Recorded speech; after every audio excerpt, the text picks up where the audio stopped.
2 गाड़ियां क्यों भागी? अगर कोई चोरी नहीं थी, प्रशासन ने, सिक्योरिटी ने इतना इंतजाम क्यों नहीं किया? इतनी फोर्स है, अभी इलेक्शन की फोर्स गई नहीं है यूपी से, तो आखिरकार अधिकारी क्यों नहीं कर रहे थे? क्या वजह है कि बिना सिक्योरिटी, बिना इतने इंतजाम के ईवीएम्स जा रही हैं?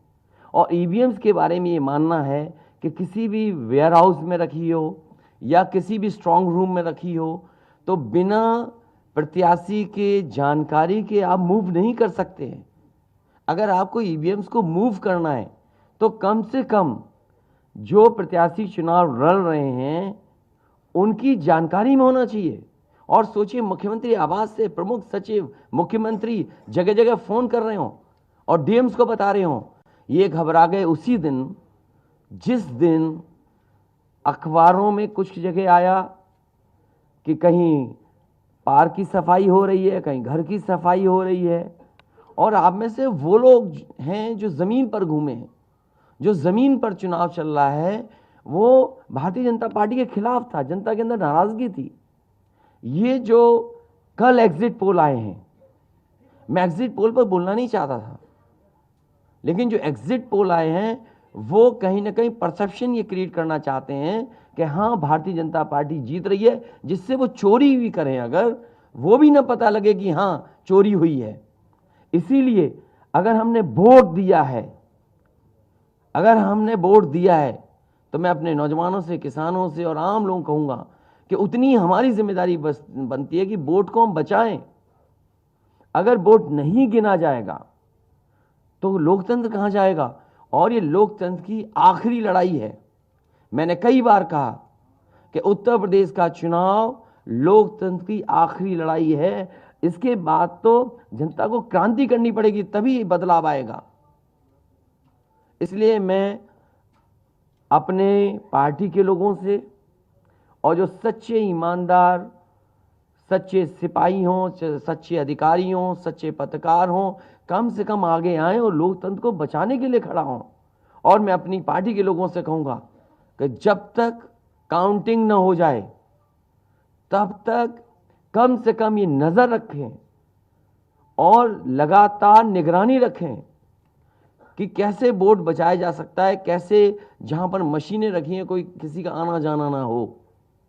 ये लोकतंत्र के लिए बहुत ही खतरे का समय है। जो दल हार गया, अब उसके बस में यही है जो अब करने जा रहे हैं। ये जितने कुछ एग्जिट पोल हुए हैं वो इसीलिए हुए हैं कि अगर वो चोरी भी करें तो शायद नजर ना आए। अब ईवीएम्स पकड़ी गई हैं, बहाना कोई ना कोई अधिकारी बताएंगे कि हम ईवीएम्स इसलिए ले जा रहे थे। आखिरकार फोर्स के साथ क्यों नहीं ईवीएम जा रही थी? ये तो ईवीएम की एक बनारस की जो अभी भी लाइव चल रहा है वो घटना है।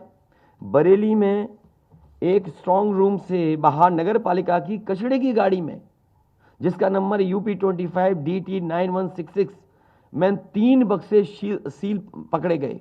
जो सील बक्से थे, एक बक्से में सादा बैलेट पेपर था तथा 2 बक्से में मोहरें, रजिस्टर तथा सील करने वाला सामान था। करीबन 500 बैलेट पेपर पकड़े गए। इसी तरह सोनभद्र का है कि सोनभद्र में भी बड़े पैमाने पे चीज़ें पकड़ी गई। वो भी लोग समझ में आ गया तो उन्होंने देखा, SDM को रोका। SDM घोरावल जनपद सोनभद्र में खाली मत पर अपनी गाड़ी से पॉलिटेक्निक कॉलेज ले जाते हुए पकड़े गए। क्या सफाई देगी सरकार? इसीलिए मैंने कहा, प्रमुख सचिव, मुख्यमंत्री, आप जानकारी कर लें। अगर आपके डीएम्स कोई जानकार हैं, उन्होंने खुद बताया है कि वहां से, लखनऊ से फोन आ रहे हैं कि जहां पर भारतीय जनता पार्टी हार रही हो वहां पर काउंटिंग स्लो हो और रात तक काउंटिंग लेकर के जाइए।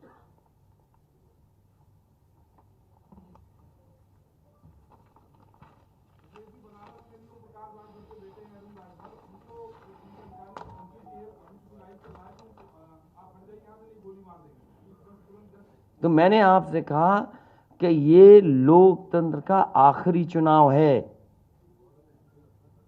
इसके बाद तो जिस तरीके से आज़ादी के लिए लड़ाई लड़ी गई थी उसी तरह की हमें और आपको क्रांति करनी पड़ेगी। मैं तो अपने नौजवानों से अपील करूंगा कि जहां किसान इतने साल बैठे रहे तब सरकार झुकी।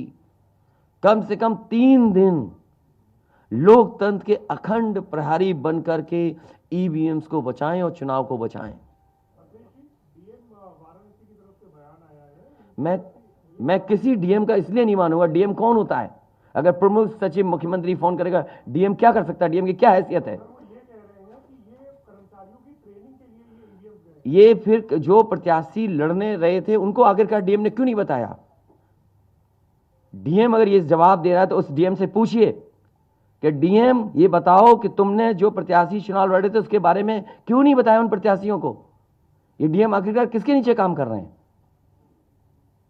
और बनारस जैसी पोस्टिंग किसी डीएम को मिली होगी, इस डीएम को मैं भी जानता हूं। जब पहली पोस्टिंग मैंने मुजफ्फरनगर दी थी, मैं नहीं जानता ये डीएम कौन है, किसकी सिफारिश पे ये मुजफ्फरनगर पहली बार गया था। बेईमानी करा रहा है ये डीएम। और जवाब ये है डीएम का कि ट्रेनिंग के लिए जा रहे हैं। तो आखिरकार पॉलिटिकल पार्टीज को क्यों नहीं जानकारी दी? क्या जवाब है उनके पास इसका? और जब बाकायदा गाइडलाइन लिखी हुई है यहां पर कि आप ईवीएम्स का मूवमेंट नहीं कर सकते, आप कैसे ईवीएम का मूवमेंट कर रहे हैं? आप पूछिए जिन्होंने दिया बयान। अरे भाई मैं तो कह रहा हूं किसी नमस्कार, मैं हूं मानक गुप्ता। अगर आपको हमारा ये वीडियो पसंद आया हो तो इसे लाइक और शेयर जरूर करें, और हां, हमें सब्सक्राइब और फॉलो करना ना भूलें ताकि आप देश और दुनिया की कोई खबर मिस ना करें। तो जुड़े रहिए हमारे साथ और देखते रहिए न्यूज़ 24।